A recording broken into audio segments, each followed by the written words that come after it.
1.5 మంది సమ్మక్క సారలమ్మ ఈ జాతరలో. ఈ సంవత్సరం ఇంకా ఎక్కువ ఉంటారు, మరి రేపటి నుంచి 4 రోజుల్లో 2 కోట్లు కావచ్చు. గత సంవత్సరం మనం చూసాం మహాకుంభమేళ 66 కోట్ల మందిని అంచనా వేశారు 45 రోజుల్లో. మన తిరుమల రోజుకు సుమారుగా 80,000 మంది, 1,00,000 మంది దాకా. యాదగిరిగుట్ట రోజుకు 15,000 మంది. ఈ మధ్యకాలంలో బాగా పెరిగినవి బెనారస్, కాశీ రోజుకి దాదాపుగా 3 లక్షలు దాటుతున్నది. మరి గత 1-2 ఏళ్ళుగా అయోధ్య 4 లక్షలు దాటుతాం. ఒకప్పుడు ఆగ్రా యాత్రికులకి రోజుకి దాదాపుగా 3 లక్షలు, 3.5 లక్షల మంది. ఇప్పుడు ఆగ్రాను దాటిపోయినాయి. అంటే మన సాంస్కృతిక మూలాల్లోంచి మనం నేర్చుకోవడానికి చాలా ఉంది. నాకు ఎప్పుడు ఆశ్చర్యం కలుగుతుంది. కుంభమేళ ఉందనుకోండి, సమ్మక్క సారక్క జాతర ఉందనుకోండి, ఈవేళ సరే పత్రికలు, టీవీ ఇవన్నీ ఉన్నాయి. ఇవన్నీ లేనప్పుడు మారుమూల గ్రామాల్లో ఉన్న నిరుపేదలకి, అక్షరజ్ఞానం లేని వాళ్ళకి అసలు ఎప్పుడు వెళ్ళాలో ఎలా తెలుస్తుంది? ఇన్ని లక్షల మంది, ఇన్ని కోట్ల మంది ఎట్లా వెళుతున్నారు? ఏ రకంగా వాళ్ళకి సమాచారం అందుతుంది? నాకు చాలా ఇప్పటికే ఆశ్చర్యం. మన సాంప్రదాయ మూలాల్లోంచి మనం చాలా నేర్చుకోవాల్సింది. నాకు బాగా గుర్తున్నది, చాలా కాలం క్రితం ఇందిరాగాంధీ గారు ఎమర్జెన్సీ తర్వాత 77-78 ప్రాంతాల్లో ఇందిరా కాంగ్రెస్ పార్టీ పెట్టినప్పుడు అప్పటిదాకా ఆవు దూడ గుర్తుండేది కాంగ్రెస్ పార్టీకి. అంత మునిపేమో కాడెద్దులు ఉండేది. అప్పుడు ఆమె చేయి గుర్తు తీసుకొచ్చారు. ఎవరో పాత్రికేయుడు చెప్పారు, మారుమూల ప్రాంతంలో నిరుపేదల్ని ఇందిరమ్మ గుర్తు ఏమిటంటే చేయి చూపెట్టారట. గంటలో ఆ నిర్ణయం ఢిల్లీలో జరిగినటువంటి 1-2 గంటల్లో, కొద్ది గంటల్లో పాకిపోయింది. అంటే ఎక్కడో మనం అర్థం చేసుకోలేనిది, ఇంటర్నెట్, మీడియా, ఈ సోషల్ మీడియా, ఈ డిజిటల్ టెక్నాలజీ లేని కాలంలో కూడా పవర్ఫుల్ కమ్యూనికేషన్ టూల్స్ మన సమాజంలో ఉన్నాయి. ఇప్పటికి కూడా మనం దాన్ని లోతుగా అర్థం చేసుకోవాలని అనిపిస్తుంది. కాబట్టి మన సాంస్కృతిక మూలాల్లోకి ఆర్థికంగా కావచ్చు, సమాచారం కావచ్చు, నమ్మకాలు కావచ్చు, సంస్కృతి కావచ్చు, లోతుకి వెళ్ళడానికి అవసరం ఉండదు.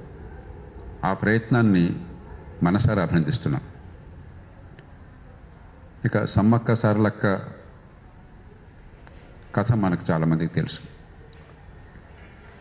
ఇది ఒక సెక్యులర్ స్టోరీని మన సమాజంలో, మన సంప్రదాయంలో, మన మత విశ్వాసాలలో, మన ఆధ్యాత్మిక చింతనలో భాగం చేశాం. చాలా అరుదైనటువంటిది.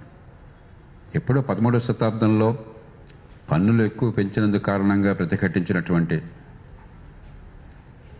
పగిడిద్దరాజు, సమ్మక్క, సారలమ్మ, జంపన్న, గోవిందరాజు, వీళ్ళ చుట్టూ అందులో మహిళల్ని హీరోలుగా తీసుకొని, పగిడిద్దరాజుని గురించి మాట్లాడలే ఎవరును, జంపన్న బాగున్నా కూడా జంపన్నని గురించి కాదు, మహిళల్ని హీరోలుగా చేసి ఒక గొప్ప సాంప్రదాయాన్ని అక్కడి ఆదివాసీలు నిర్మాణం చేసుకున్నారు. వచ్చింది కోయ వర్గం నుంచి కావచ్చు, కోయ కులస్తుల నుంచి కావచ్చు, కానీ ఇప్పుడు ఆదివాసులు అంతా సొంతం చేసుకున్నారు. మిగతా అన్ని వర్గాలు తెలంగాణలో సొంతం చేసుకున్నారు. అలాగే అమీర్ అలీ ఖాన్ లాంటి వాళ్ళు, ఆయన ముస్లిము, ఇవన్నీ పట్ట వాళ్ళకి ఒకే ఒక్క దేవుడి తప్ప ఇంకెవరిని ఎత్తి చూసినా కూడా చాలా తప్పది. వాళ్ళంతా దీనికి పూర్తిగా ఊతం ఇచ్చారు. అంటే మన సాంప్రదాయంలో, మన సమాజంలో మన ఊహించని లోతులు ఉన్నాయి. నాకు ఎప్పుడు ఒక వాక్యం గుర్తుకొస్తుంది. భారతీయ సాంప్రదాయంలో ఉన్న గొప్పతనాన్ని గురించి అర్థం చేసుకోవాలంటే, ఏకం సత్ విప్రా బహుధా వదంతి. సత్యం ఒక్కటే, కానీ విజ్ఞులైన వాళ్ళు వివిధ రూపాల్లో, వివిధ మార్గాల్లో సత్యాన్ని దర్శించే ప్రయత్నం చేస్తారు. బహుశా మనం అంతా గర్వించవలసింది ఈ దేశంలో, ఏ కులమైనా, ఏ మతమైనా, ఏ ప్రాంతమైనా, ఏ భాష అయినా, ఈ గొప్ప సాంప్రదాయం. ఏకం సత్ విప్రా బహుధా వదంతి.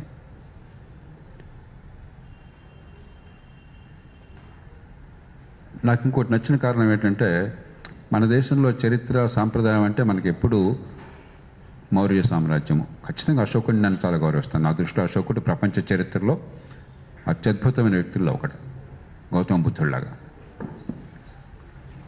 కానీ మౌర్య సామ్రాజ్యము, ఆ తర్వాత గుప్త సామ్రాజ్యము, ఆ తర్వాత ఢిల్లీ సల్తనైట్, ఆ తర్వాత మొఘల్స్, ఇంకంతే. ఇంత విశాలమైన దేశంలో స్థానికంగా ఎన్నో జరిగినాయి, లోకల్ హిస్టరీ. దాని మీద నా దృష్టిలో చాలా పరిమితమైన అవగాహన మనకున్నది.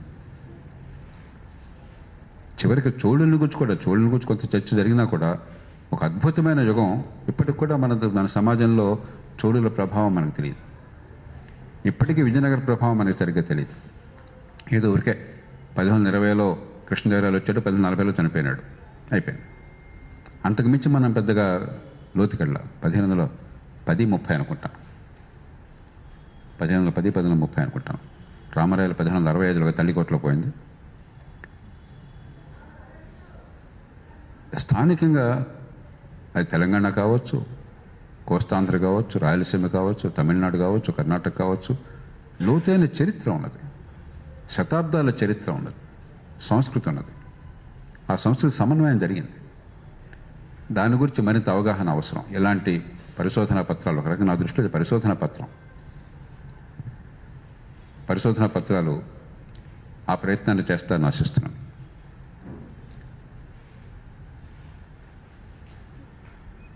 ఇక 2 అంశాలు చివరిగా. ఆధ్యాత్మికత ఏ మేరకు మనం పట్టించుకోవాలి. నా మటుకు నాకు దేవుడు అనేవాడు తెలియదు, ఉన్నాడు లేడు. నేను సంశయవాదిని. చిన్నప్పుడు చాలామంది లాగానే తల్లిదండ్రుల ప్రభావం వల్ల ఏదో దేవుడు వినాయక చవితి నాడు పూజ, కథ చదవటం ఇవన్నీ ఉన్నా కూడా బయట రసన చదివిన తర్వాత 14 ఏళ్ల వయసులో వదిలేశాను. దేవుడు ఉన్నాడో నాకు తెలియదు, నాకు అనవసరం అని చెప్పాను. కానీ మనకి వ్యక్తిగతంగా దేవుడున్నా లేకపోయినా కూడా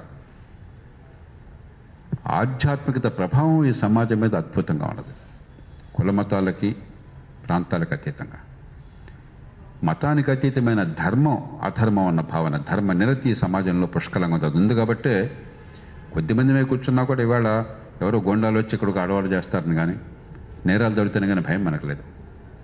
మన సమాజంలో చట్టబద్ధ పాలన వల్ల, చట్టం వల్ల కాదు మనకందరికీ శాంతి ఉన్నది, నేరాలు పెద్దగా లేకుండా ఉన్నది. కేవలం ఈ ధర్మ నిరతి వల్ల, ఈ సంస్కృతి వల్ల. 100కి 99 మంది ఏ మతం చెందిన వాళ్ళైనా కూడా దేవుడి పట్ల నమ్మకం, పాపం పట్ల భీతి ఉండడం వల్ల. కాబట్టి మన నమ్మకాలతో నిమిత్తం లేకుండా ఈ సమాజంలో మంచి మార్గంలో ఉన్న నమ్మకాలను గౌరవించడం మనం నేర్చుకోవాలి. ఇతరుల మీద ద్వేషాన్ని పెంచినంత వరకు, హింసని పెంచినంత వరకు, మూఢనమ్మకాలను పెంచి జీవితాన్ని నాశనం చేయనంత వరకు ఆధ్యాత్మికతని మనం గౌరవించకపోతే ఈ దేశం మనకు అర్థం కాదు. చివరిగా పరిపాలన గురించి చాలా లోతుగా ప్రస్తావన చేశారు. మన పరిపాలనలో గొప్ప విషయం ఏంటంటే మిషన్ మోడ్లో ఎమర్జెన్సీగా బ్రహ్మాండంగా చేస్తాం. లక్షల మంది గుమ్ముకూటారు మహాకుంభమేళ దగ్గర నుంచి సమ్మక్క సారలమ్మ జాతర దాకా మనం బ్రహ్మాండంగా చేస్తాం. ఎక్కడ పెద్దగా డబ్బులు లేని కాలంలో కూడా, సాంకేతిక విజ్ఞానం పెద్దగా అందని కాలంలో కూడా, సమాచారం సరిగ్గా అందని కాలంలో కూడా అద్భుతంగా చేసేవాళ్ళం. ఇప్పుడు ఇంకా బాగా చేస్తున్నాం. అట్లాగే చట్టబద్ధ మనం శాంతి భద్రత వివాదం కలిగింది, కమ్యూనల్ రైట్స్ మరొకటి వచ్చినాయి, బ్రహ్మాండంగా చేయగలం. మూర్ఖులమైండి రాజకీయ కారణాల వల్ల తప్పితే ఈ దేశంలో శాంతి భద్రతలను కాపాడడం మన యంత్రాంగానికి పూర్తిగా తెలుసు. ఆ సంప్రదాయం అన్నది, చట్టం బలమైనటువంటిది, ఎవరికి ఏం చేయాలో తెలుసు. అలాగే ఎలక్షన్ల నిర్వహణ, ఎలక్షన్ వెనకాల ఏం జరుగుతుందో మనం వదిలేద్దాం. ఆ డబ్బులు, ఈ కులము, తాత్కాలిక తైలాలు చేశాను. ఎన్నికల నిర్వహణ, కేవలం ఎన్నిక ప్రక్రియ అద్భుతంగా చేస్తాం. ప్రపంచంలో ఏ దేశానికి తీసుకోం మనం. విఐపి విజిట్, ఓ ప్రధానమంత్రి వస్తున్నారు, ముఖ్యమంత్రి వస్తున్నారంటే రకరకాలుగా 24 గంటల మొత్తం సీన్ మారిపోతుంది, సెట్ మారిపోతుంది. బ్రహ్మాండంగా చేస్తాం.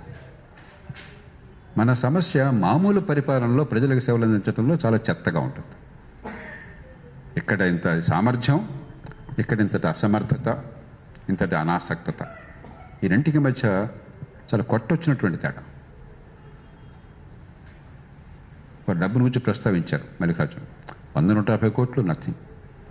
1.5-2 కోట్ల మంది సమావేశమైతే వారి సౌకర్యాలు చూడడం కోసం, శాంతి భద్రతలను కాపాడడం కోసం, మంచినీళ్ళు అందడం కోసం, రవాణా సౌకర్యాల కోసం 150 కోట్లు నథింగ్. 850 కోట్ల రూపాయలని తెలంగాణ ప్రభుత్వం రోజు ఖర్చు పెడుతుంది. 850 కోట్ల రూపాయలు ఖర్చు పెడుతుంది. చాలా డబ్బులు ఖర్చే. మనకు తెలిసి ఏం జరుగుతుంది. ఇంతకుముందే చర్చించుకున్నాం. వేదిక మీద చెప్పడం మర్యాదగా ఉండదు. కొన్ని ఎంత అధ్వానంగా ఉన్నాయో. అన్ని రాష్ట్రాలు అట్లాగే ఉన్నాయి, చాలా రాష్ట్రాలు అట్లా ఉన్నాయి. కానీ ఎంత బలహీనమైన పరిపాలన అయినా కూడా ఈ సాంప్రదాయాలను గౌరవించటము, సమాజాన్ని కలిపి ఉంచటము, సంస్కృతికి ఊతమివ్వటము, ఆ విషయంలో పార్టీలకు అతీతంగా మన ప్రభుత్వాలని, పాలనా యంత్రాంగాన్ని మనం అభినందించాలి.